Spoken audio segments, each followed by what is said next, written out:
अभी तक आपने सुना।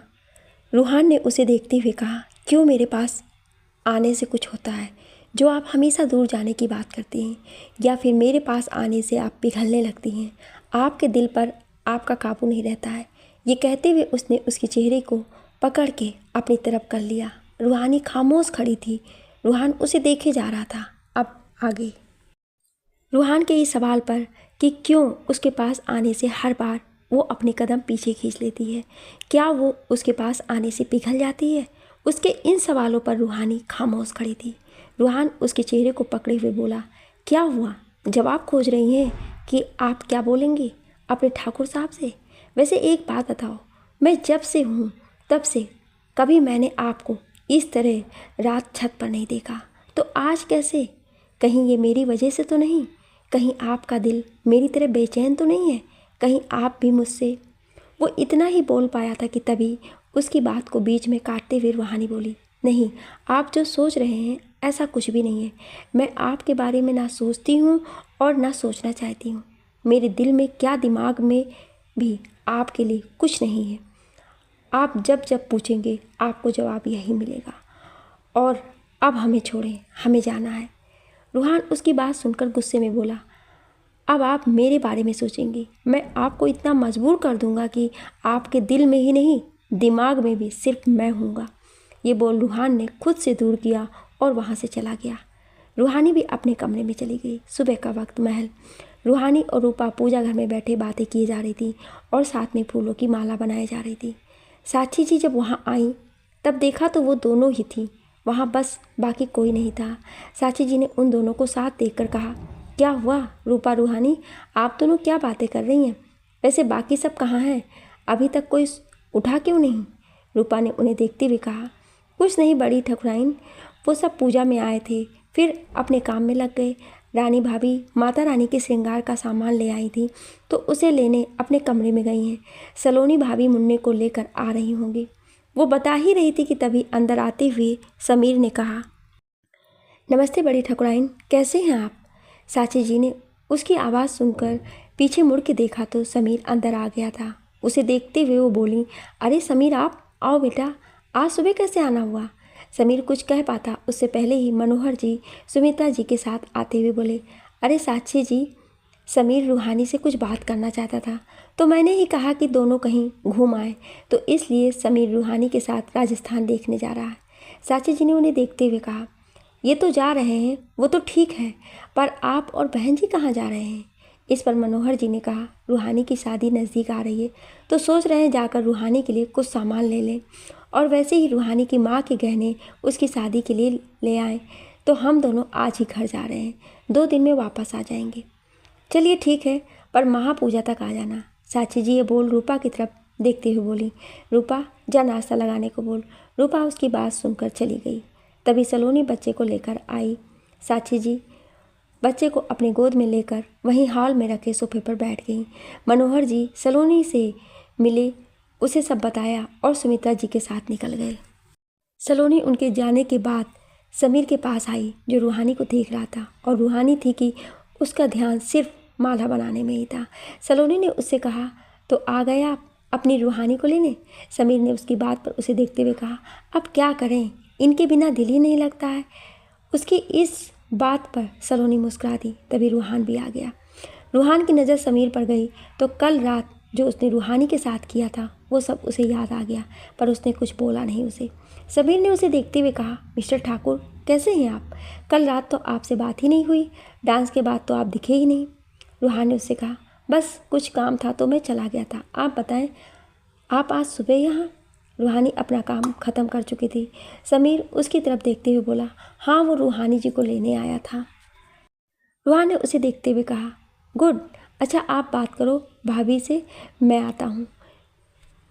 ये बोल वो वहाँ से डाइनिंग टेबल की तरफ चल दिया। रूहानी रंगोली बनाने के लिए रंगों की थाल लेकर जा रही थी।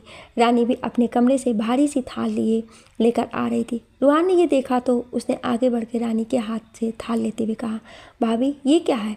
किसी नौकर से बोल दिया होता, ऐसे अकेले इतना भारी थाली उठाने की क्या जरूरत थी। वो ये बोल के मुड़ा ही था कि अचानक से सामने से आ रही रूहानी से टकरा गया, जिससे रूहान के हाथ में ली हुई थाली रूहानी के हाथ से लगकर ऊपर को उछल गई और वो रूहान से टकरा के फर्श पर बहुत जोर की गिर गई। ये देख सब रूहानी की तरफ भागे। रानी भी ये देखकर हैरान हो गई। आवाज़ सुन सब बाहर निकल आए। केसर, बड़े ठाकुर, साची जी, सुनंदा सब आकर देखे तो रूहानी के सर पर माता की चुनरी थी और उसके आसपास सिंदूर और माता के श्रृंगार का सामान बिखरा हुआ था। रूहानी नीचे ज़मीन पर गिरी हुई थी। रूहान ने आगे बढ़ के जल्दी से रूहानी के चेहरे से चुनरी को हटाया तो चुनरी पर गिरा हुआ सारा सिंदूर उसके हाथों पर लग गया। उसने चुनरी को साइड में रखा और रूहानी को उठा के देखा तो उसके सर पर हल्की चोट थी। उसने उसके सर को देखने के लिए जैसे हाथ उसके माथे से सर तक फेरा, उसके हाथ में लगा सिंदूर रूहानी की मांग में भर गया। सब जब रूहानी के पास आए तो देखा रूहानी के सर पर चोट थी और रूहानी की आंखें आधी खुली और आधी बंद थी। शायद चोट की वजह से उसका सर घूम गया था। सलोनी उसके पास आकर ज़मीन पर बैठते हुए बोली, लाडो ठीक हो ना आप? रूहानी ने अपने सर पर हाथ रख उससे कहा, हाँ दीदी हम ठीक हैं। ये बोल वो उठने लगी तो उसके पैर में बहुत तेज़ दर्द हुआ। और वो कराते हुए वापस रूहान के बाहों में गिर गई। रूहान ने उसे संभालते हुए फर्श पर बैठा दिया। रानी और साची जी उसके पास आकर बोली, शायद इसके पैर में मोच आ गई है। रूहान आप इसे उठा के कमरे में ले चलें और ठाकुर साहब आप किसी से कहकर डॉक्टर को बुला दें। उनके कहने पर ठाकुर साहब ने पास में खड़ी रूपा को डॉक्टर को फ़ोन करने को कहा। रूहान रूहानी को उठा के उसके कमरे में ले गया। उसके पीछे सब रूहानी के कमरे में चले आए। रूहान ने उसे बिस्तर पर लिटा दिया।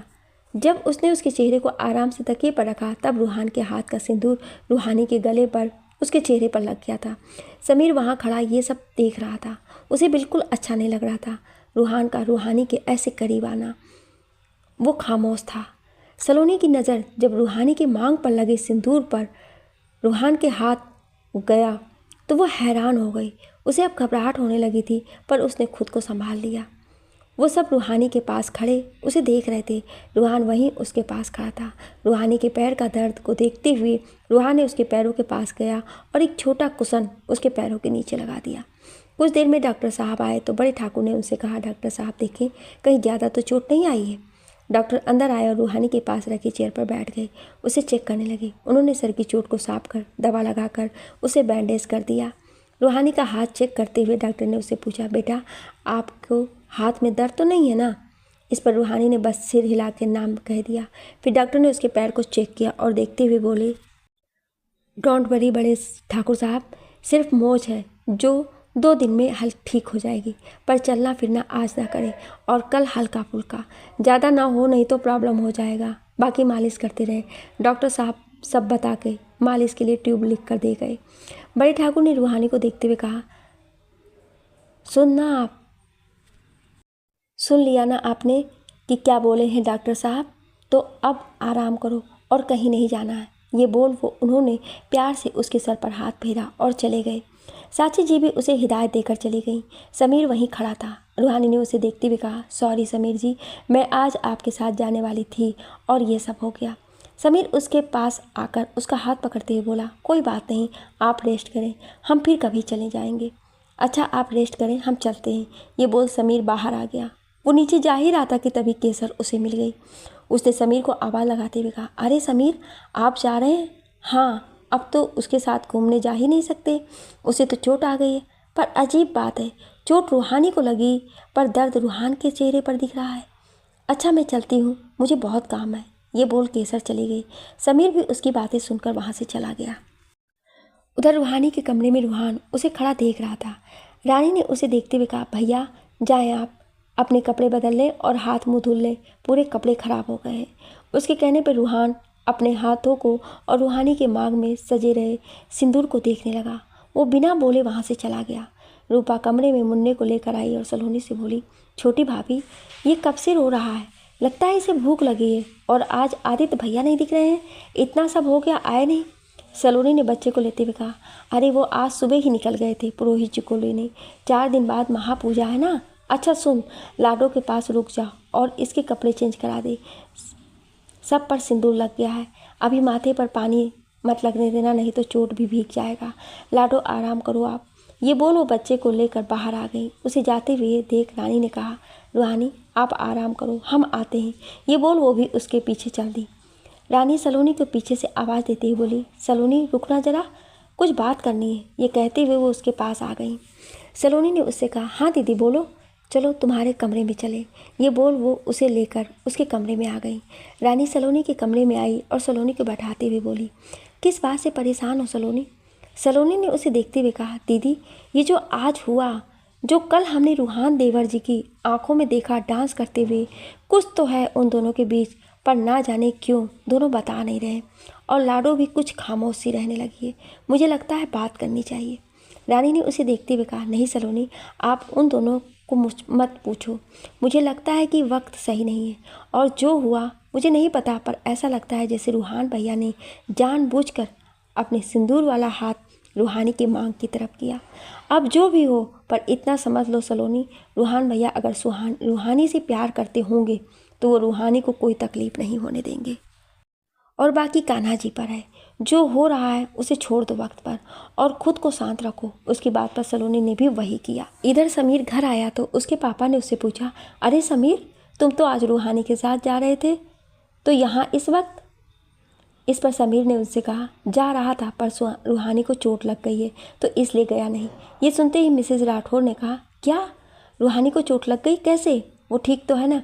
समीर ने ऊपर अपने कमरे में जाते हुए कहा, हाँ ठीक है। ये बोल वो अपने कमरे में चला गया। वो गुस्से में था। वो अपने कमरे में गया और दरवाज़ा बंद कर उसने गुस्से में टाई निकाल फेंकते हुए कहा, तुम एक नाजायज़ थी, इस बात को मैं नज़रअंदाज कर गया रूहानी, लेकिन अगर तुमने मेरे साथ कोई भी धोखेबाजी की तो मैं तुम्हारा हश्र बुरा कर दूंगा। मैं चाहे शादी के मंडप में क्यों ना हूँ, लेकिन मैं तुम्हें उसी वक्त छोड़ दूंगा। रात का वक्त रूहानी का कमरा। रूहानी अपने बिस्तर पर लेटी हुई थी। उसने कपड़े चेंज नहीं किए थे। हाँ, पर रूपा ने उसके चेहरे और गले से सारा सिंदूर साफ कर दिया था, पर बालों में मांग में अभी तक लाल रंग का निशान था। रूहानी के पैर में गरम पट्टी बंधी थी और सर पर भी पट्टी थी। रूपा वहीं उसके पास थी। सलोनी, साक्षी जी और रानी उससे मिल के कुछ देर पहले गए थे। आदित्य भी जब महल आया तो रूहानी के बारे में जान के उसके पास उससे मिलने गया था और मिल के वापस आ गया था। रूपा को रात में रूहानी के पास ही रुकने को कहा गया था। रूहानी अपने बिस्तर पर आंखें बंद किए लेटी हुई थी। उसका मन शांत नहीं था। रूपा ने उसे देखते हुए कहा, दीदी अगर उठ के चल सको तो जाकर कपड़े बदल लो। ये सिंदूर लगे कपड़ों में कैसे सो पाओगी? देखो तो सही, बिस्तर पूरा लाल हो गया। जाओ बदल लो, आपको भी अच्छा लगेगा। उसकी बात पर रूहानी ने करवट बदलते हुए कहा, रूपा सो जा, मेरे पैरों में दर्द है, मैं कहीं नहीं जा रही हूँ। वैसे भी रात काफ़ी हो गई है, सो जा। मेरे सर में भी दर्द हो रहा है, मुझे सोने दे बस। उसकी बात सुन रूपा खामोश हो गई। रूपा ने अलमारी से एक नया कंबल निकाला और जो कंबल रूहानी ने ओढ़ा था उसे हटा दिया। नया कंबल उसे उड़ा दिया। रूपा लेटने ही जा रही थी कि तभी दरवाजे पर दस्तक हुई। रूपा ने दरवाज़ा खोल के देखा तो रूहान खड़ा था। उसे देखकर लग रहा था कि वो गुस्से में है। रूहान ने भी शायद अपनी शर्ट सुबह से बदली नहीं थी, क्योंकि उसके शर्ट पर भी अभी भी जगह जगह सिंदूर लगा था। रूपा ने इसे देख हैरानी और घबराहट के साथ कहा, रूहान भैया इस वक्त आप यहाँ? कोई काम था क्या? जैसे रूपा ने रूहान का नाम लिया तो रूहानी झटके से उठ के बैठ गई। उसने रूहान को देखा तो वो रूपा को देख रहा था। रूहान ने रूपा को देखकर कहा, रूपा मुझे रूहानी से बात करना है, आप जाओ। उसके ये कहने पर रूहानी ने कहा, रूपा कहीं नहीं जाएगी। उसका ये कहना था। रूहान ने गुस्से में रूपा को देखा तो वो बोली, मैं जाती हूँ, बड़ी माँ को शायद मेरी ज़रूरत हो। ये बोल वो चली गई। उसके जाने के बाद रूहानी दरवाज़ा अंदर बंद किया और रूहानी की तरफ बढ़ गया। रूहानी उसे पास आता देख बिस्तर से उठ के लंगड़ाते हुए खड़ी हो गई। उसके पैर में दर्द हो रहा था, पर वो रूहान से दूर जा रही थी। रूहान ने उसका हाथ पकड़ के अपने पास खींच लिया। रूहानी के ऐसे झटके से चलने पर उसके पैर में दर्द शुरू हो रहा था।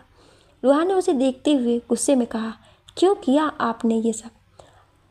आपको नहीं जाना था उसके साथ तो क्या ज़रूरत थी खुद को चोट पहुँचाने की?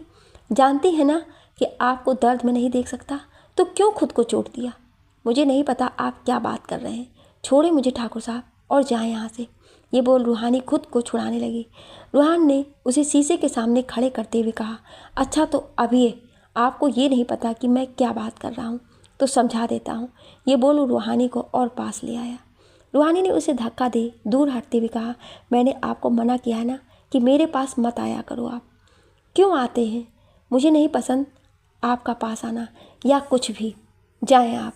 रूहान ने उसकी बात सुनकर उसे पकड़ शीशे के सामने खड़ा कर उसमें दिखाते हुए कहा, ये जो रंग आपके माथे पर, आपके कपड़ों पर और आपकी मांग में मेरे हाथों से लगा है उसे सिंदूर कहते हैं, जानती है ना आप? तो अभी तक क्यों नहीं हटा दिया इन्हें? क्यों इस लाल रंग को अपने साथ सुबह से शाम तक लिए घूम रही हो? रूहान के सवाल पर रूहानी ने उससे पूछा, आप बताएं, क्यों आपने अपने सिंदूर लगा हाथ मेरे सर पर फेरा जानबूझ के?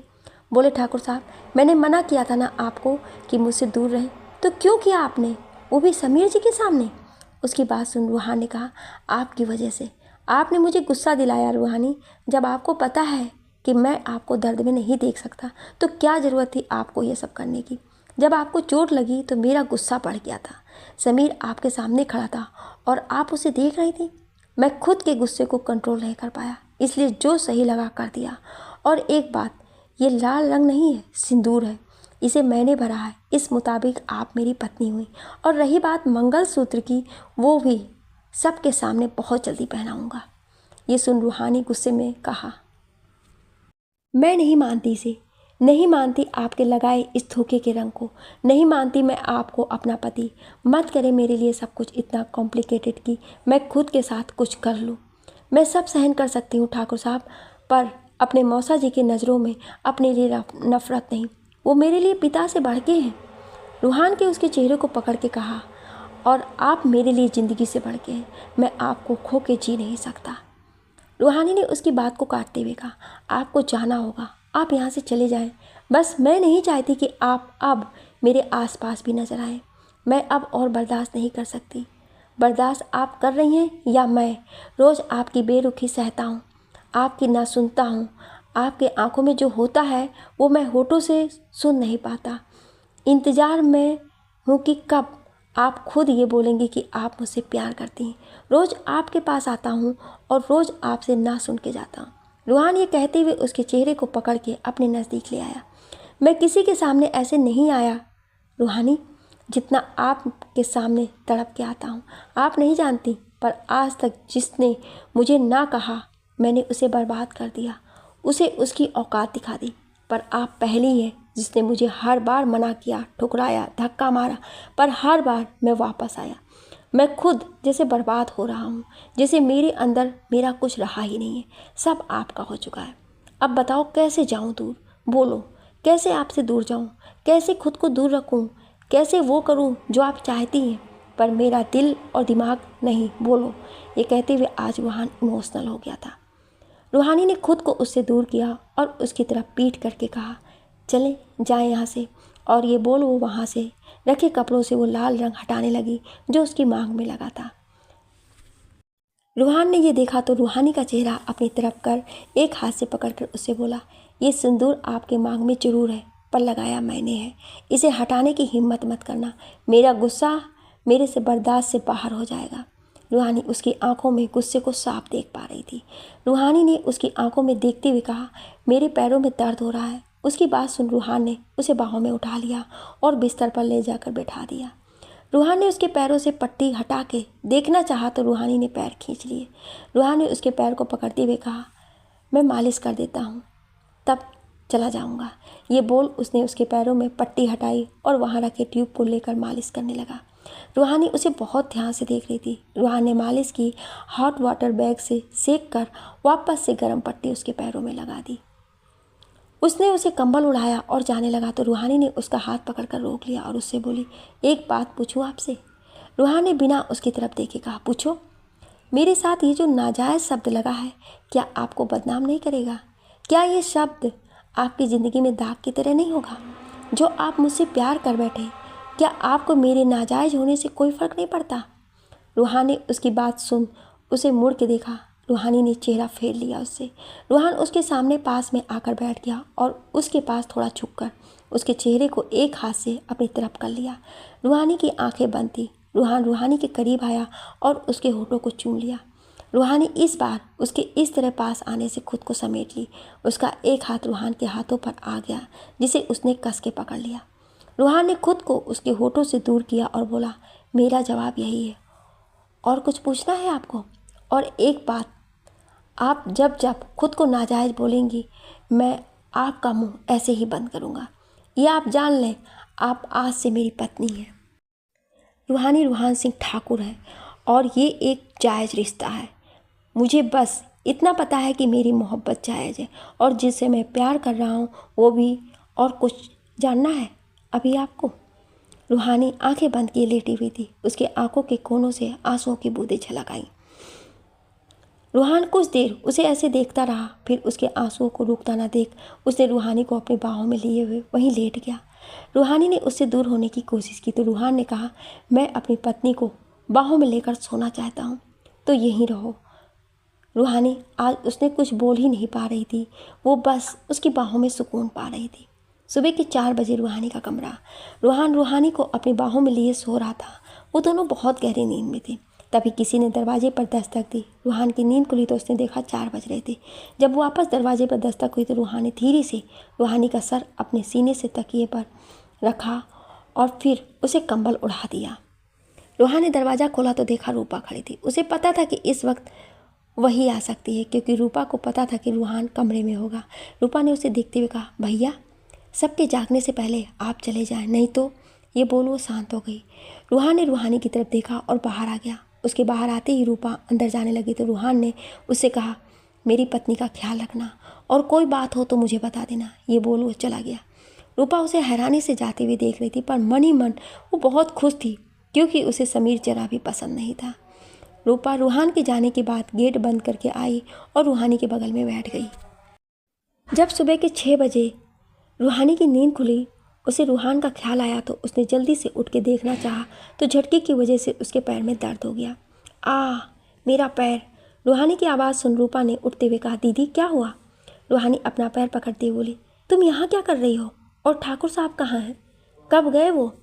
रूपा ने इस बार उसे छेड़ते हुए कहा, आपके ठाकुर साहब सुबह 4 बजे चले गए और जाते हुए बोल गए हैं कि मेरी पत्नी का ख्याल रखना, कोई बात हो तो बता दूं मैं उन्हें। रूहानी ये सुनते ही उससे बोली, रूपा कभी ये बात दोबारा मत कहना। मेरी शादी मेरे मौसा जी ने जिसके साथ लिखा है उसी से होगी और आज के बाद ये बात दोबारा जुबान तक ना आए, समझी? ये बोल वो आराम से बिस्तर से उठने लगी।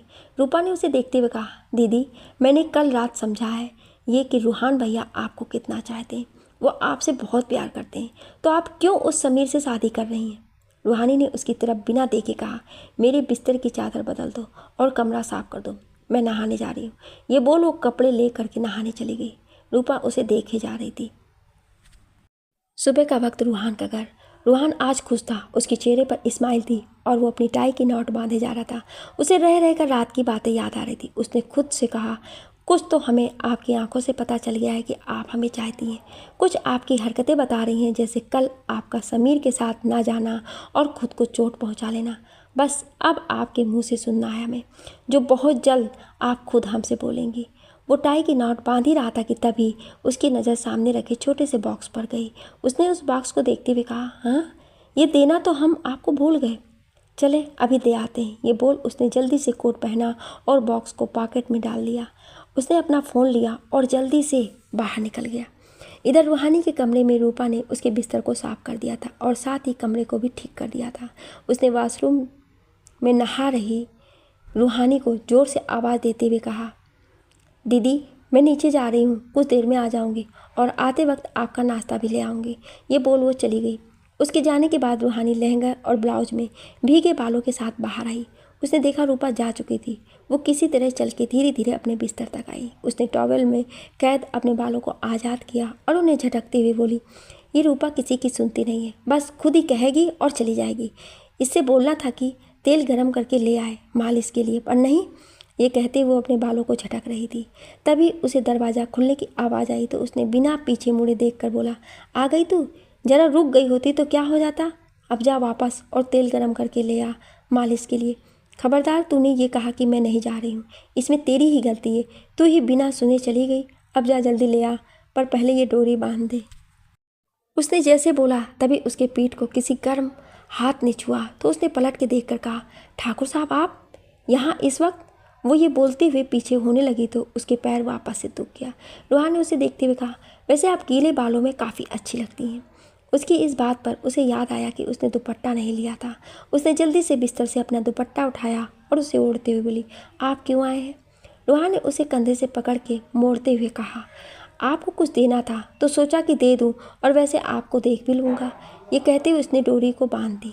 रूहानी उसकी तरफ मुड़ते हुए बोली, ठाकुर साहब आप जाएं, मुझे कुछ नहीं चाहिए, अभी कोई आ जाएगा, आप जाएं प्लीज़। रूहान ने उसके पास आकर उसके होठों पर अपनी एक उंगली रखते हुए कहा, आप बोलती बहुत हैं और उससे ज़्यादा डरती हैं, पर मुझे डर नहीं है।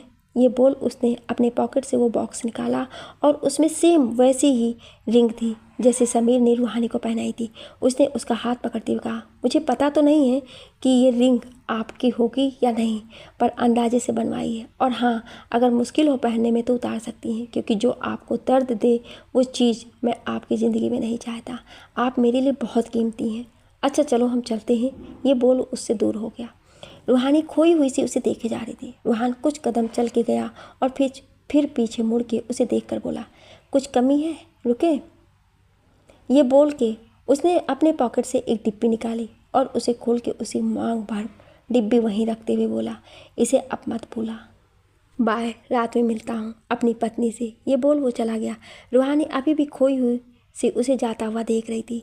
उसके जाने के बाद रूहानी जैसे होश में आई। उसने जल्दी से जाकर दरवाज़ा बंद किया और शीशे के सामने जाकर खुद के मांग में लगे सिंदूर को देखने लगी। उसने पहले उसे साफ करने को सोचा, पर मन में जाने क्या ख्याल आया कि उसने अपने बालों को ठीक कर उससे सिंदूर को छिपा दिया और खुद से बोली, ठाकुर साहब मुझे लगता है कि अब आपको बताना होगा कि आप मेरे लिए कुछ नहीं हैं। ये सिंदूर कुछ नहीं है, और अब ये सिंदूर समीर जी के सिंदूर से हटेगा। बहुत खुद को कमज़ोर दिखा लिया मैंने, पर अब नहीं। रानी आदित्य सलोनी जब उसके कमरे में आए तो रूहानी रेडी होकर बिस्तर पर बैठी थी। सलोनी ने उसके गीले बाल देखकर उससे कहा, लाडो आपने बाल धुल लिए? अरे अभी तो आपके माथे की चोट भी ठीक नहीं हुई थी और आपने बाल धुल लिए, दिखाओ चोट कैसी है। ये कहते हुए वो उसके पास बैठ गई। रूहानी ने उसे देखते हुए कहा, दीदी सब ठीक है, आप क्यों परेशान होती रहती हैं? इस पर आदित्य ने कहा, अरे रहने दो रूहानी, आपकी दीदी जब तक दिन में 4-5 बार आपके लिए फिक्रमंद ना हो जाए तब तक इनका खाना हजम ही नहीं होता है। उसकी बात सुन रूहानी और रानी दोनों ही हंसती। ये देख सलोनी ने कहा, हाँ हंस लो, पर मुझे मेरी लाडो की फिक्र है। और आप मुझे क्या बोल रहे हैं? खुद भी देख लो, रात भर बोल बोल कर कान पका दिए हैं। अरे रूहानी को देख लो, क्या पता उसे कुछ ज़रूरत हो, तब तो मैंने कुछ नहीं कहा। उसकी इस बात पर आदित्य ने कहा, हम तो लाडो की कभी कभी फिक्र करते हैं, पर आप तो पूरे 365 दिन करती हैं। ऐसा लगता है जैसे दिन कम हो गए हैं, नहीं तो और करती। उसके ये कहने पर सलोनी उसे घूरने लगी। वहाँ खड़ी रानी ने कहा, अरे बस, अब आप दोनों शांत हो जाओ। अच्छा लाडो, पैर कैसा है आपका? रात में ज़्यादा दर्द तो नहीं हुआ? उसके पूछने पर रूहानी ने उससे कहा, नहीं रानी दीदी। सलोनी ने रूहानी के माथे का चोट देखा और उस पर पट्टी कर दी। सलोनी ने उसे देखते हुए कहा, 2 दिन यहीं रहें और आराम करें, जब पैर ठीक हो जाए तो इधर उधर करना, मैं नाश्ता भिजवा देती हूँ, उसे कर लें। हमें आज बहुत काम होगा तो कोई लापरवाही नहीं है। और हाँ लाडो, कल कपड़े वाले भैया आ रहे हैं, ये शादी के लिए जोड़े और कपड़े सब देख लो, क्योंकि अब वक्त भी कितने हैं, 2 दिन बाद महापूजा और उसके 2 दिन बाद आपकी शादी है। ऐसा लग रहा है जैसे वक्त जल्दी बीत रहे हैं। अच्छा आप आराम करें, हम चलते हैं। ये बोल वो आदित्य के साथ चली गई। रूहानी को शादी और महापूजा की बात सुन घबराहट होने लगी। वो भूल गई थी कि उसकी शादी जल्दी ही होने वाली थी और इधर उसे केसर के बारे में पता करना था। इधर रूहानी परेशान थी, उधर केसर अपनी चाल पर चाल चली जा रही थी। रूहानी के दिल में छुपे एहसास को बाहर लाने की कोशिश कर रहा था। ऐसे ही 2 दिन बीत गए। रूहानी का पैर अब ठीक था, पर अभी वो ज़्यादा देर नीचे नहीं बैठ सकती थी या ज़्यादा देर खड़ी नहीं हो सकती थी। रूहान भी 2 दिन से काफ़ी व्यस्त था, पर इन सब के बीच वो रूहानी से मिलना नहीं भूलता था। रूपा रूहानी को समझा समझा के थक गई थी, पर रूहानी थी कि समझने को तैयार ही नहीं थी। और फिर वो दिन आया जब महापूजा थी। सभी लोग गांव के बड़े से मंदिर में इकट्ठे हुए थे। बहुत तेज तेज मंत्र उच्चारण किए जा रहे थे। बड़े ठाकुर, साक्षी जी सभी आहुति दे रहे थे। यहाँ सब थे, पर कोई नहीं था, तो वो था सिर्फ रूहान। रूहानी रूपा के साथ बैठी थी। पुरोहित जी महापूजा करा रहे थे। गांव के सभी लोग वहाँ मौजूद थे। कुछ घंटे बाद जब पूजा खत्म हुई तो ठाकुर साहब और साक्षी जी ने आरती की। उसके बाद सबको दान कर वो लोग महल वापस आ गए। साक्षी जी का हवन कुंड के सामने ज़्यादा देर बैठने से तबीयत थोड़ी ख़राब थी। रूपा साक्षी जी को लेकर उनके कमरे में चली गई। रूहानी भी अपने कमरे में आ गई। उसके दिमाग में बहुत कुछ चल रहा था। वो बैठी सोच ही रही थी कि तभी मनोहर जी एक बॉक्स लेकर के अंदर आए। रूहानी उन्हें देखकर बोली, मौसा जी ये क्या है? मनोहर जी ने बॉक्स उसके पास रख दिया और अपने साथ लाया एक पैकेट उसे देते हुए बोली, ये सब आपकी माँ का प्यार है जो उन्होंने मरते वक्त मुझे दिया था कि आपकी शादी के वक्त ये सब मैं आपको दूँ। रूहानी उनकी तरफ देखे जा रही थी। मनोहर जी ने पैकेट खोल के उसे दिखाया और बोला, जानती हो रूहानी, ये आपकी माँ की शादी का जोड़ा है जिसे उन्होंने बहुत प्यार से बनवाया था, पर शायद किस्मत ने मंजूर ही नहीं किया कि वो इसे पहने। रूहानी ने उस जोड़े को हाथ लगा के देखा तो वो चांदी के तारों से बना बहुत ही महंगा लहंगा था। उसकी कारीगरी बहुत उम्दा किस्म की थी। मनोहर ने साथ लाया बॉक्स खोल उसे उसके सामने करते हुए कहा, यह आपके माँ के गहने हैं, ये उनकी पाजेब और उनकी तस्वीर जो आप वहाँ छोड़ के आई थी, लीजिए और इन्हें संभाल के अपने पास रखें। रूहानी वो सब देखकर रोने लगी थी। मनोहर जी ने उसके सर को सहलाते हुए कहा, अरे लाडो शांत हो जाओ, देखो अगर आप ऐसी रोएंगी तो हम नाराज़ हो जाएंगे। ये सुनते ही रूहानी ने कहा, नहीं मौसा जी, आप अगर मुझसे नाराज़ हुए तो मैं जिंदा नहीं रह पाऊंगी। आपने तो हमेशा मुझे एक पिता का प्यार दिया। मैं कभी नहीं चाहती कि आप मुझसे नाराज़ हो। अरे रूहानी, हम तो मजाक कर रहे थे। अच्छा आप शांत हो जाओ और सुनो, कल आपकी हल्दी है। वो आज शाम को ही हल्दी भिजवा रहे हैं क्योंकि कल वो लोग आ नहीं सकते हैं। तो आप अब शांत हो और अपनी हल्दी के लिए तैयार करें और अब रोना मत बिल्कुल। ये बोल वो उसके सर पर हाथ रखकर चले गए। इधर बाहर रूहानी की शादी की तैयारियां शुरू हो गई थी। महल को सजाया जा रहा था। सभी लोग तैयारियों में लगे थे, पर रूपा, सलोनी और रानी के दिल में घबराहट थी क्योंकि उन तीनों को ही पता था कि सच क्या है। रूपा प्रसाद लेकर रूहान के घर गई थी तो उसने देखा कि वो बैठा काम कर रहा था। रूपा ने उसे देखते हुए कहा, भैया प्रसाद भेजा है बड़ी माँ ने आपके लिए। रूहान ने फाइल देखते हुए कहा, वहीं रख दो रूपा, और सुनो कुछ खाने को ले आओ। पूजा की वजह से कुछ खा भी नहीं सका हूँ। रूहान भले ही महापूजा में नहीं जाता था, पर साची जी के कहने पर वो सबकी तरह तब तक भूखा रहता था जब तक पूजा ख़त्म नहीं हो जाती थी। रूपा ने उसकी बात सुनकर उससे कहा, भैया कल दीदी की हल्दी है और फिर उनकी शादी, वो समीर उन्हें ले जाएगा। वो इतना ही बोल पाए थे कि तभी रूहान ने कहा, कोई नहीं ले जाएगा उन्हें क्योंकि वो हमारी है।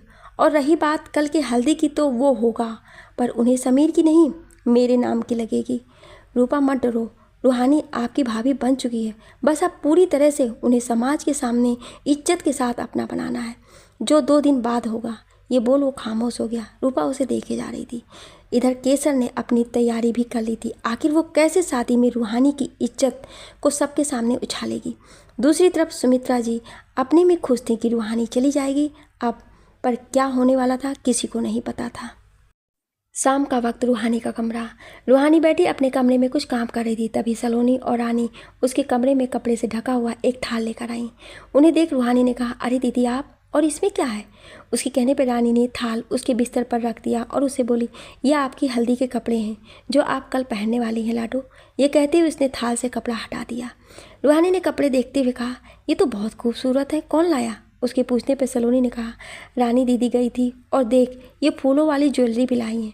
कल अच्छे से तैयार होकर आना, आखिर आपकी हल्दी है, सब आपको ही देखेंगे। रूहानी ने सारी चीज़ों को देखते हुए कहा, थैंक यू दीदी, और सब बहुत अच्छा है।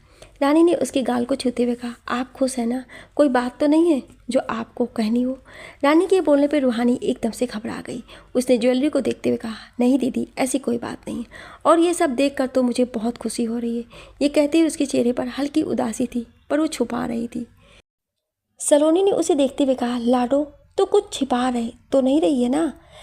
रूहानी ने इस बार खुद को मजबूत कर उन दोनों की तरफ देखते हुए कहा, दीदी क्या छुपाऊंगी मैं आपसे, और ऐसी कौन सी बात होगी जो मैं आपसे छुपा सकती हूँ? आप बेकार में सोच रही हैं। चलिए अब आप जाकर काम करें, मुझे भी काम करने दें। उसके कहने पर वो दोनों चले गए। रूहानी ने गेट बंद किया और आकर उन सब चीज़ों को देखने लगी जो अभी कुछ देर पहले सलोनी और रानी उसे देकर गई थी।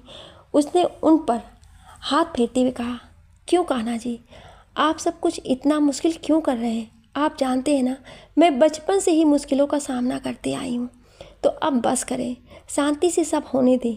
ये सब और ज़्यादा मुश्किल ना बनाए मेरे लिए, मैं अब सह नहीं पा रही हूँ। जैसे जैसे शादी का वक्त नज़दीक आ रहा है मेरा दिल बेचैन हो रहा है। मैं घबरा रही हूँ, ना जाने किस चीज़ से डर रही हूँ। प्लीज़ कान्हा जी सब ठीक कर दो। मेरी ज़िंदगी, मेरी किस्मत में जो है उसे दे दो। कहते हुए उसने अपनी आंखों को बंद कर लिया। दूसरी तरफ समीर के घर पर भी उसकी शादी को लेकर बहुत चहल पहल थी। उसकी माँ हल्दी बना के उसके कमरे में लेकर गई और उससे बोली, समीर इसे हाथ लगा दे बेटा, ताकि इसे मैं रूहानी के घर भेज सकूं। उनके ये बोलने पर समीर ने उस पर हाथ लगा दिया। उसने अपनी माँ से कहा, माँ आपको लगता है कि ये लड़की ठीक है? इस पर उसकी माँ बोली, मुझे तो ये लड़की जरा भी पसंद नहीं थी। जिसके बाप का नाम नहीं है वो लड़की ना जाने कैसी होगी, पर तेरी हाँ के आगे मैं कुछ नहीं बोल पाई। पर सच बोलूँ तो ऐसी लड़कियों का कोई ईमान नहीं होता है। बाकी तू देख। वो ये बोल के जाने लगी तो समीर ने उनसे कहा, माँ अगर ये शादी ना हो तो कोई नुकसान? उसके ये बोलने पर उसकी माँ बोली, नुकसान क्या है, बल्कि फ़ायदा ही होगा। ऐसी लड़की आएगी ही नहीं। उनकी बात सुन समीर ने कहा, ये हल्दी मुझे दे, मैं लेकर के जाता हूँ, दे आऊँगा। उसके कहने पर उसकी माँ ने हल्दी उसे दे दिया। समीर लेकर उसे रूहानी के घर के लिए निकल गया। इधर जैसलमेर में रूहानी की शादी के लिए महल को लाइट से सजाया जा रहा था। सारे नौकर काम पर लगे। बड़े ठाकुर बाहर खड़े आदमियों को काम समझा रहे थे। मनोहर जी भी वहीं दूसरी नौकर से बात कर रहे थे। तभी समीर की गाड़ी आकर रुकी तो मनोहर जी ने कहा, अरे समीर तुम इस वक्त यहाँ? समीर ने गाड़ी से बाहर आते हुए कहा, नमस्ते अंकल जी, वो रूहानी के लिए शगुन की हल्दी लेकर आया था, माँ ने भेजी है। ये कहते हुए वो हल्दी देने लगा तो बड़े ठाकुर ने कहा, अरे अंदर चलो तब लेते हैं। ये बोल के उसे अंदर महल में ले आए। सुनंदा जी और साची जी हाल में ही थीं। बड़े ठाकुर और मनोहर जी के साथ समीर को आता देखकर साची जी बोली, अरे समीर आप यहाँ पर हल्दी लाए हो? ये बोल वो उठ खड़ी हुई। सुनंदा ने उसे देखते हुए कहा, अरे दीदी हल्दी तो बहाना है, हमारे दूल्हे राजा तो अपनी दुल्हनिया से मिलने आए हैं। उनकी बात सुन सब हंस दिए। समीर ने उनकी तरफ देखकर कहा, नहीं आंटी जी, मैं तो बस ये देने आया था। उसके कहने पर पीछे से आ रहे सोहम जी ने कहा, अरे कोई बात नहीं, हल्दी ही देने आए हो तो वही सही, पर बैठ तो जाओ। उनके ये कहने पर समीर बोला, नहीं मुझे जाना है, माँ ने कहा है कि जल्दी आना, मैं चलता हूँ। वो ये बोल के जाने लगा तो सुनंदा ने कहा, भाई बड़े जल्दी भाग रहे हो, क्या बात है? समीर ने रुक कर कहा, कुछ नहीं छोटी ठकुराइन, वो माँ घर पर सब अकेले देख रही है तो इसलिए। अच्छा चलता हूँ। ये बोल वो बाहर निकल आया। वो गाड़ी में बैठा तो उसके नाम से एक लिफाफा था। उसने उसे खोल के देखा और उसे बहुत गुस्सा आया। उसने उसे वहीं पटक दी और गाड़ी ड्राइव कर वहाँ से निकल गया। उसके जाने के बाद सब अपने काम में लग गए। केसर वहाँ सब खड़ी सब देख रही थी। उसने मुस्कुरा के कहा, मुझे बहुत बुरा लगेगा जब आप सबकी ये तैयारी धरी की धरी रह जाएगी। ये बोल वो अपने कमरे में चली गई। हल्दी का दिन महल। रूहानी के हल्दी की सारी रस्में हो चुकी थी, सब चीज़ तैयार था। रूहान जब महल में आए तो उसने देखा कि बड़ी अच्छी तैयारी हो गई थी। उसने अपने शर्ट की बाजू मोड़ते हुए कहा, काफ़ी अच्छी सजावट है, पर जिसकी हल्दी है वो कहाँ है? आखिर उनके बिना ये हल्दी होगी कैसे? ये कहते हुए सीढ़ियों से नीचे उतरने लगा। तभी उसने देखा कि रूहानी पीले रंग का लहंगा पहने सलोनी के साथ चली आ रही थी। वो बहुत खूबसूरत लग रही थी। साची ने रूहानी को देखते हुए कहा, बहुत प्यारी लग रही हो रूहानी, आओ चलो बैठो, कुछ मेहमान आ गए हैं, मेहमान आने ही वाले हैं। ये बोल उसे ले जाने लगी तो उन्होंने देखा रूहान सामने खड़ा था। उसे देखते हुए बोली, अरे रूहान तुम क्या कर रहे हो यहाँ? आज लड़कों का आना मना है तो चलो। रूहानी रूहान को देखकर घबरा गई थी। रूहान ने उसे देखते हुए कहा, सॉरी मुझे पता नहीं था, मैं चला आया। ये बोलकर वो जैसे ही पीछे मुड़ा वैसे सामने से सूखी पिसी हुई हल्दी लेकर आ रहे नौकर से टकरा गया और उसके हाथ से लग के थाल ऊपर उछल गई। सब हल्दी फर्श पर और रूहान पर गिर गई। साची जी ने उसे देखते हुए कहा, अरे रूहान ठीक हो ना आप? ये तो सारी हल्दी तुम पर गिर गई। वो इतना ही बोली थी कि सुनंदा जी ने कहा, अरे वो छोड़ो दीदी, इधर देखो, यहाँ तो रूहानी ऊपर से लेकर नीचे तक हल्दी में डूब गई। बताओ, आज इसकी हल्दी थी, इसे समीर के नाम की हल्दी लगने ही जा रही थी कि लेकिन अब तो। उनकी बात सुन सुमित्रा जी ने कहा, जिसकी किस्मत ही फूटी हो उसके साथ कहाँ कुछ अच्छा हो सकता है? ये तो पैदा ही सब कुछ बर्बाद करने के लिए हुई है। उनकी बात सुन रूहान ने गुस्से में कहा, बस बहुत हो गया, कितनी बार आपको बोला है कि ज़बान संभाल लें, पर आप नहीं सुधर सकती। वो आगे कुछ बोलता कि साची जी ने उससे कहा, रूहान शांत, आप जाएं और ये सब साफ करें। उसके कहने पर रूहान वहाँ से चला गया। उसके जाने के बाद साची जी ने रूपा से कहा, रूपा आप इसे ले जाओ और दोबारा तैयार करके लाओ। उनके कहने पर रूपा रूहानी को लेकर चली गई। चाची जी रानी और सलोनी से सब ठीक करवाने को कहा और खुद मेहमानों के हाल में चली गई। इधर रूहानी जब रूपा के साथ अपने कमरे में आई तो उसने देखा रूहान वहाँ पहले से था। रूहान ने रूपा को देखकर कहा, रूपा 10 मिनट बात कर लूँ मैं इनसे। उसकी बात सुन रूपा बाहर चली गई और दरवाज़ा बंद कर दिया। रूहानी ने उसे देखते हुए कहा, मुझे कोई बात नहीं करनी है आपसे, आप जाओ। रूहान ने उसका हाथ पकड़ अपने पास लाते हुए कहा, हमारी बात सुन ले। नहीं, मुझे कुछ नहीं सुनना है, आप जाओ। मैंने आपको मना किया था ना, कुछ नहीं करेंगे आप, कोई मुश्किल खड़ी नहीं करेंगे, तब क्यों कर रहे हैं ये सब। ये कहते हुए रूहानी की आंखों में आंसू आ गया था। रूहान ने उसके चेहरे को दोनों हाथों से पकड़ते हुए कहा, बात सुन लो हमारी, हमने नहीं किया है कुछ, वो ये गलती से हो गया है, पर सच बोलूं जो हुआ अच्छा हुआ। मैं चाहता था कि आपको मेरे नाम की हल्दी लगे, पर आपको तो मेरे हाथ की हल्दी लग गई। और मासी जी ने जो कहा उसका जवाब उन्हें बहुत जल्द मिलेगा, वादा करता हूँ आपसे। और एक बात, आपका हल्दी का जोड़ा वहाँ रखा है तो उसे पहन लेना। ये बोल वो दरवाज़ा खोलकर वहाँ से चला गया। उसके जाने के बाद रूपा अंदर आई। रूपा उसकी हालत पर बहुत दुखी थी, पर वो कुछ भी नहीं कह सकती थी। वो जानती थी कि रूहानी अपनी जगह सही थी, पर इसे ये भी पता था कि रूहान जो कहता है वो करता है। उसने यही सब सोचते हुए उसे रेडी किया और नीचे ले आई। रूहानी की हल्दी हो जाने के बाद सब उसे जब नहलाने के लिए ऊपर लेकर आए तो रूहानी ने सबको भेज दिया और खुद अंदर चली गई। वो उदास अपने बिस्तर पर बैठी थी और वैसी ही बैठी उसे नींद आ गई। वो बिना हल्दी धुले सो गई। सलोनी और रानी जब उसके कमरे में देखने आए तो रूहानी को सोता देखकर सलोनी ने कहा, दीदी ये तो बिना हल्दी धुले सो गई, ये लड़की पागल है। ये बोल वो उसे रहने लगी तो रानी ने उससे कहा, रहने दो सलोनी, थकी हुई लगती है, सो रही है तो सोने दो। वैसे भी उसका दिमाग इस वक्त शांत नहीं है, उसे रेस्ट की ज़रूरत है। चलो कुछ देर बाद रूपा को भेज देंगे, वो इसे जगाने आ जाएगी। ये बोल वो सलोनी को लेकर बाहर आ गई। रात का वक्त, रूहानी का कमरा। रूहानी ने अपने आप को साफ कर लिया था और बैठी सब कुछ सोचे जा रही थी। उसका मन नहीं लगा तो वो शॉल लेकर छत पर चली गई। वहाँ वो सन्नाटे पे बैठी पुल पे जल रहे दियों को देख रही थी। उसके चेहरे पर उदासी थी। वो खुद को शॉल में लपेटे खड़ी अपने मन में चल रहे उथल पुथल को शांत कर रही थी। तभी पीछे से रूहान ने उससे कहा, क्या सोच रही हैं। रूहानी ने उसकी आवाज़ सुनी तो बिना उसे देखे जाने लगी और रूहान ने उसका हाथ पकड़ के रोक कर इसे पीछे से अपनी बाहों में लिया और उससे बोला, आपका मन शांत नहीं है, जानता हूँ मैं। आप घबरा रही हैं, डर रही हैं इस बात से कि कहीं आपके मौसा जी का विश्वास ना आप पर से टूट जाए, कहीं वो मुंह ना फेर लें, कहीं वो आपसे बात करना ना बंद कर दें, कहीं नाराज़ ना हो जाएं। पर वादा करता हूँ मैं आपसे रूहानी कि ऐसा कुछ नहीं होने दूंगा मैं। इस बार रूहानी ने उसकी तरफ मुड़कर उसे देखते हुए कहा, ठाकुर साहब आप मुझे चाहते हैं ना, तो ठीक है, जो होगा मेरी शादी पर मैं उसे सर झुका के मान लूँगी। अगर आपसे शादी हुई तो मान लूँगी आपसे मेरा भाग्य जुड़ा है, आपके साथ उस शादीशुदा ज़िंदगी को जीऊँगी। पर क्या आप मेरी इच्छा पूरी कर सकते हैं। रूहानी ने उसके आंखों से बह रहे आंसू को पोंछते हुए कहा, हाँ कर सकता हूँ। ये सुनते ही रूहानी ने उसका हाथ अपने सर पर रखते हुए कहा, तो आपको मेरी कसम, मेरी शादी के ठीक 5 दिन बाद आप केसर की सच्चाई सबके सामने लाएंगे, बड़ी माँ को उनका पति देंगे और खुद को अपना पिता, वरना आप रूहानी की जिद देखेंगे।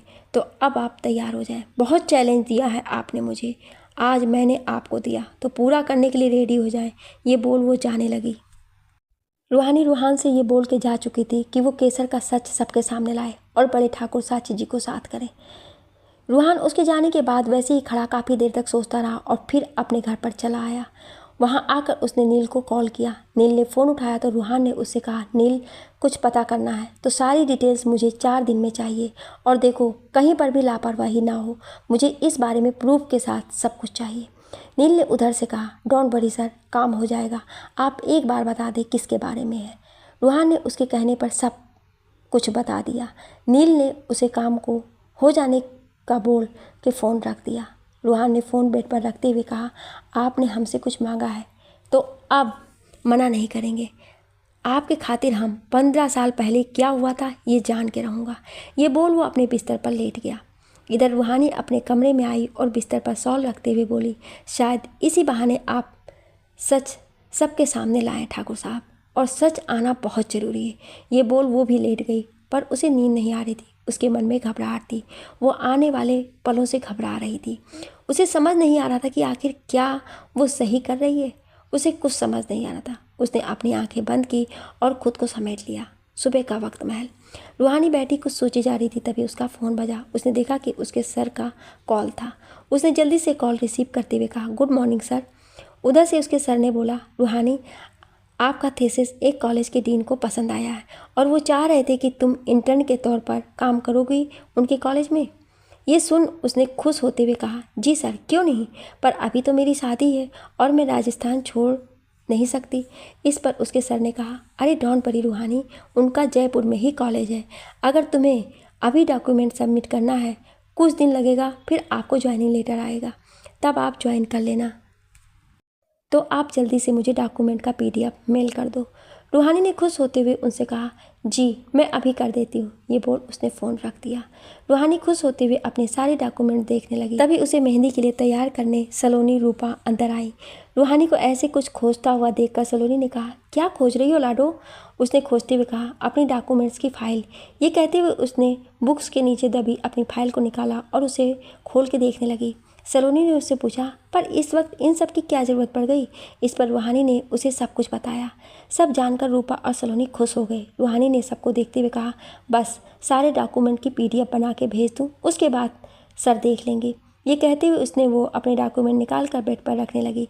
कुछ देर में उसने खुद से PDF बना के भेज दिया था। सलोनी ने उसे देखते हुए कहा, चलो अब अपनी मेहंदी के लिए भी रेडी हो जाओ। ये कहते हुए उसने रूहानी के लिए मेहंदी के कपड़े निकाल दिए और रूहानी को देते हुए बोली, जाओ चेंज करके आ जाओ। रूहानी कपड़े लेकर गई और चेंज कर जल्दी से बाहर आई। उसे दोनों ने रेडी किया और नीचे लेकर चले आए। नीचे बहुत सारे लोग बैठे थे। रूहानी को देखकर साची जी ने कहा, बहुत प्यारी लग रही हो, चलो आओ बैठो। ये बोल उसने उसे सबके बीच बैठा दिया।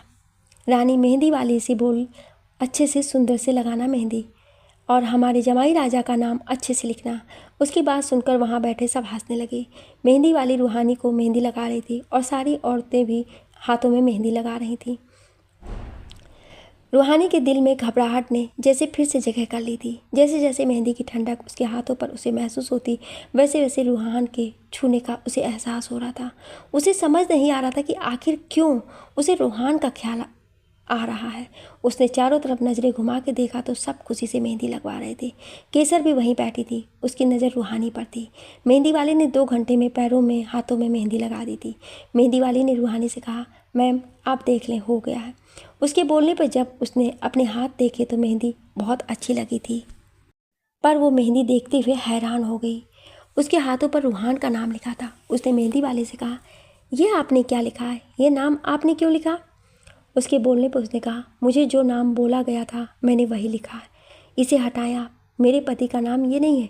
ये बोलते हुए उसने उसे हटाने की कोशिश की और मेहंदी से लिखा नाम चढ़ चुका था।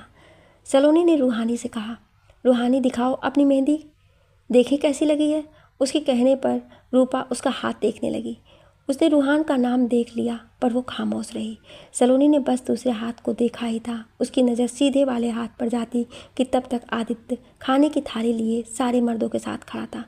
उसने सबकी तरफ देखते हुए कहा, अब आप सबके हाथों पर तो मेहंदी लगी है, तो हमने सोचा क्यों ना आज हम सब आपको खाना खिला दें। ये बोल आदित्य सलोनी के पास आ गया।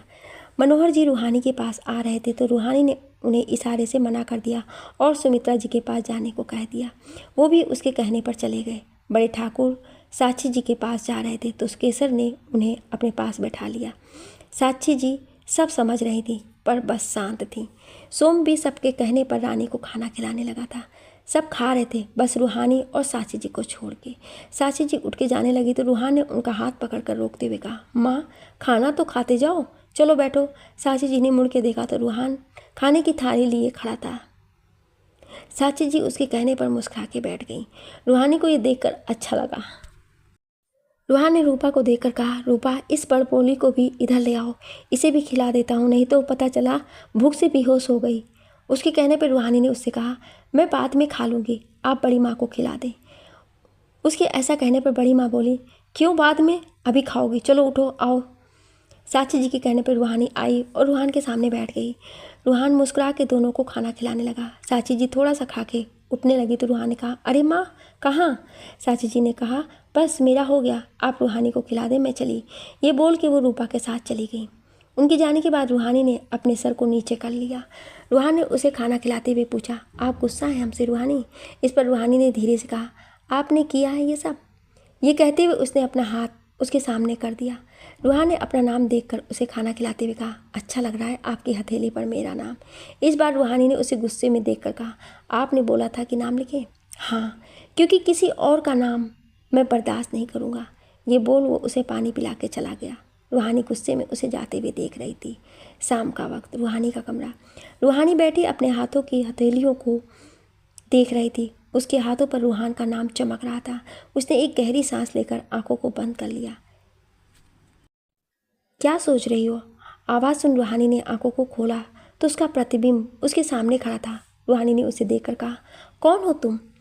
उसके अक्स ने कहा, मैं तुम्हारे मन की आवाज़ हूँ रूहानी। तुम जिस कसमकस में हो मैं उसे समझ सकती हूँ। रूहानी ने उससे कहा, मुझे कुछ समझ नहीं आ रहा है कि मैं क्या करूँ। मुझे समीर से शादी करना अच्छा नहीं लग रहा है। मैं नहीं जानती ऐसा क्यों है, जबकि उसे मेरे मौसा जी ने ही चुना है, पर मेरा मन ना जाने क्यों घबरा रहा है। क्योंकि तुम्हारे मन में कोई और है जिसका साथ तुम्हें अच्छा लगता है, जिसके पास आने से तुम घबराती नहीं हो, बल्कि उसकी बाहों के घेरे में तुम्हें सुकून देते हैं। और वो और कोई नहीं, सिर्फ तुम्हारे ठाकुर साहब ही हैं, रूहान है। ये सुन रूहानी ने उससे कहा, नहीं ऐसा कुछ नहीं है, मैं उनसे प्यार नहीं करती हूँ। रूहानी के बोलने पर उस अक्स ने कहा, तुम कितना भी झुठला लो पर रूहान तुम्हारे दिल में बस गया है, सांसों में बस गया है। तुम उससे भाग रही हो बस, पर तुम भी चाहती हो कि वो ये शादी ना होने दे। नहीं, मैं ये नहीं चाहती, मैं बस मौसा जी की खुशी चाहती हूँ। मैं किसी से प्यार नहीं करती। ये कहते हुए उसने अपने चेहरे को अपने हाथों से ढक लिया। अगर प्यार नहीं करती हो तो क्यों उसकी फिक्र करती हो? क्यों उसके साथ तुम एक कमरे में रह लेती हो? क्यों उसकी बाहों में सुकून मिलता है? क्यों उस पर भरोसा है? क्यों उसके पास रहने की जिद को तुम मान जाती हो? सोचो रूहानी कि तुम्हारे रूहान लिए क्यों खड़ा हो जाता है, कितना प्यार करता है वो तुमसे। उस सारा ने जब तुम्हें हल्की सी चोट पहुंचाई थी तो उसे रूहान ने मौत का दर्शन करा दिया था। जो तुम्हारी जरा सी तकलीफ नहीं देख सकता, बताओ वो कितना प्यार करता होगा तुमसे। मत रोको अपने दिल को। अक्स इतना बोल ही पाई थी कि तभी रूहानी ने चिल्ला कर कहा, चुप हो जाओ, दूर हो जाओ यहाँ से। मैं किसी से प्यार नहीं करती, जाओ यहाँ से। क्या रूहानी मानेगी अपने मन की बात? क्या होगा आगे जानने के लिए सुने अगले भाग में। क्या आप अगला भाग सुनना चाहते हैं तो कमेंट में यस ज़रूर लिखिएगा। Thank you.